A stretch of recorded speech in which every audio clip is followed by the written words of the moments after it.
Šiandien pristatau Aumann valdiklį A203. Šitas valdiklis skirtas valdyti 3 kontūrus, 3 pavaras skirtingas, reiškia pagal lauko temperatūrą.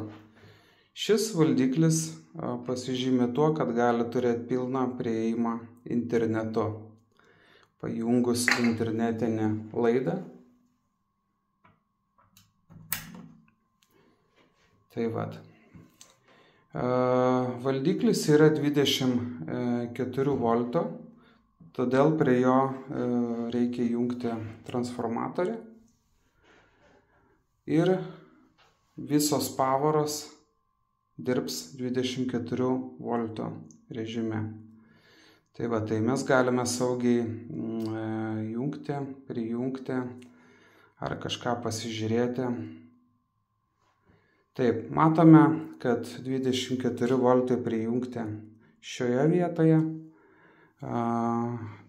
Pirma šildymų pavara 24 volto, kuri yra tripozicinė, jungiasi šitoje vietoje. Antra pavara jungiasi šioje vietoje. O jau modulacinė nuo 0 iki 10 voltų pavara, pavyzdžiui, skirta karštam vandeniui, yra jungiama šioje valdiklio dalyje.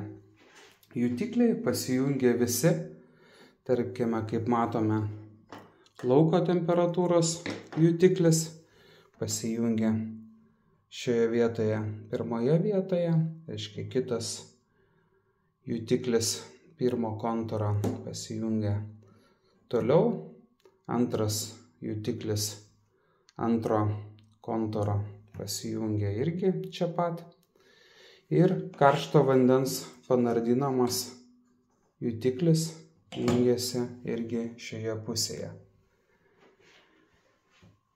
Kuo pasižymi šitas valdiklis? Tai tuo, kad jisai turi ir lietuvišką meniu, reiškia juo galima valdyti ir skaityti, nuskaityti informaciją lietuviškai, gali būti bet kuria kita kalba, kaip anglų, kaip rusų ar kitos. Valdiklis ateina su lietuviška instrukcija, kurioje viskas yra išsamiai ir suprantamai paaiškinama, kur ką jungti, kaip valdyti ir ką nustatyti. Jeigu norime, galime valdiklio pultelį laidu pernešti į kažkurią tai kitą vietą, tai jungiasi tiesiog vietoj adapterio paprastas internetinis laidas ir šitą valdiklį mes galime pernešti į visiškai kitą mums patogią vietą ir, tarkime, jeigu reikia pasikabinus ant sienos kažkurioje tai vietoje, reiškia valdiklį valdyti per nuotolį laidu.